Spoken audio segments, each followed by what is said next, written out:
আজকে আমি রান্না করব হইলো দেশের তো লাউ পাতা আনছে, লাউ শাক দিয়া পাঙ্গাস মাছ দিয়ে সরষা দিয়া ভাপালা বানাবো। বন্ধুরা আপনারা দেখুন, ভালো লাগবে ভিডিওটা দেখলে। কেন যে লাইক শেয়ার সাবস্ক্রাইব করেন না, দিয়েও আবার উঠায় লইয়া যান, বুঝতে পারি না বন্ধুরা। একটু দেওয়ার চেষ্টা করেন।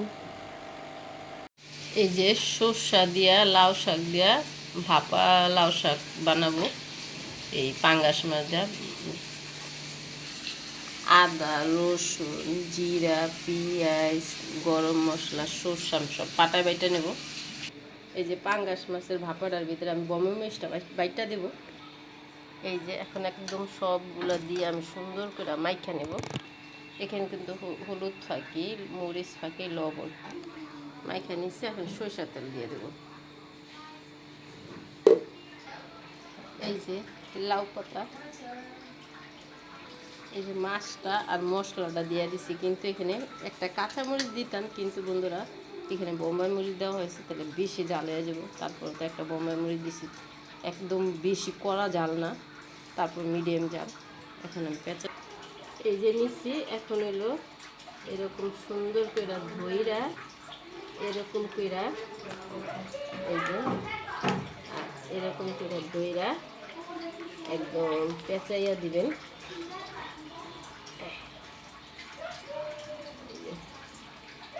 এরকম করে পেঁচাইয়া আপনারা সুতো দিয়েও বানতারে, নাহলে এরকম একটা টুথপেট নিয়ে সেই যে খেতা শিলা যেমনি এমনি করেও দিতে পারেন। এই যে আমি আর একটা দেখাই, একটা পাতা এইভাবে নিচ্ছি, আর একটা পাতা এই যে এইভাবে নিচ্ছি।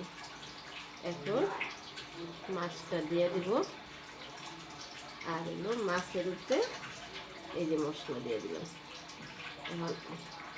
দুটা পাতা দইরা এই যেভাবে একটা পুলটি দিব, এই যেভাবে একটা পুলটি, তারপরে এই যে একটা পুটলি, এই একটা পুটলি, একটা পুটলি দিয়া খেতা সিলাই দিলাম। মনে করবেন পোলা পানের খেতা সিলাইতেছে। এই যে পেঁচাই নিচ্ছি। মাখানিতে আমি দিচ্ছি হলো সরিষার তেল, আর এমনি খোলায় দিচ্ছি হলো সরি ডাকনা দিয়া ডাইকা দিলাম।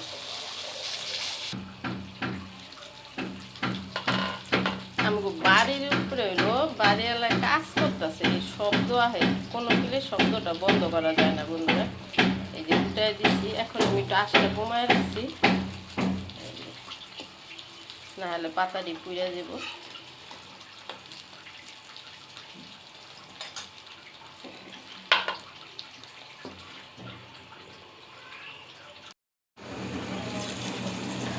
আমি আরও মনে করেন অফ ক্যামেরা আরও 2-3বার উল্টায় পাল্টায় দিচ্ছি। উল্টায় পাল্টায় না দিলে পাতাটা সুন্দর হয় না, এক সাইড পুড়ে যায়, এক সাইড হয়। 2-3বার উল্টায় পাল্টায় দেওয়া নেই, দেখেন পাতাটা কত সুন্দরভাবে সিদ্ধ হয়ে গেছে। আমার পাঙ্গাস মাছের লাউ পাতা ভাপাটা হয়ে গেছে। এই যে আমার লাউ শাকের পাঙ্গাস মাছের ভাপাড়াটা কত সুন্দর হয়েছে, মাশাআল্লাহ দিলে আমি একটু খুইলা দেয়। পাতাটাও সিদ্ধেছে, একদম গরম ভাত, গরম সব কিছু, একটা ধোয়া উঠা। দেখুন লাউ শাক সিম আলু দিয়া ভাজি, একদম বিচিয়ালা সিম দিয়া।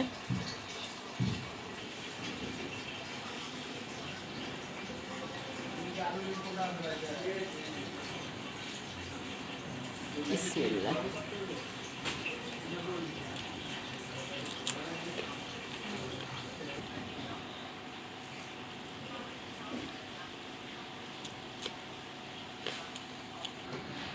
এই দেখুন একদম মাছটা কি সুন্দর হয়েছে, এখনো গরম, হাত দেওয়া যায় না, কিন্তু অনেক সুন্দর হয়েছে। এরকম একটু লাউ পাতা নিয়ে ডলা দিয়া, এই যে এই লাউ পাতাটা এরকম ভাবে একটু ডলা দিয়ে নেবেন। ডলা দিয়া এত সুন্দর ঘ্রাণ বাইরেছে, বোম্বাই মরিচ দিছি, বোম্বাই মরিচের একটা ঘ্রাণ, সরষার একটা ঘ্রাণ, লাউ পাতার একটা ঘ্রাণ, খুব ঘ্রাণ বাইরেছে বন্ধুরা। এরকমভাবে লাউ পাতাটা ডলা দিয়া এই যে দেখুন কত সুন্দর মাছটা সিদ্ধ হয়ে গেছে। দেখুন এখনও কিন্তু গরম আছে, আমি ওরকমভাবে ধরতে পারি না, একদম গরম গরম। আমার ঠান্ডাও লাগছে। আর এরকম গরম গরম সর্ষার তরকারিটা খাইতে খুবই ভালো লাগে ঠান্ডার ভিতরে, ঠান্ডার জন্য উপকার।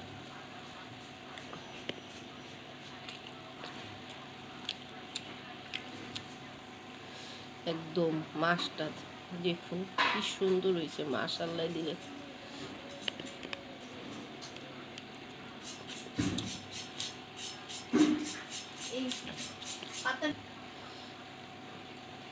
ঘেরান বোম্বাই মরিচের একটা, কিন্তু অত ঝাল না, কিন্তু ঘেরানটা অনেক সুন্দর।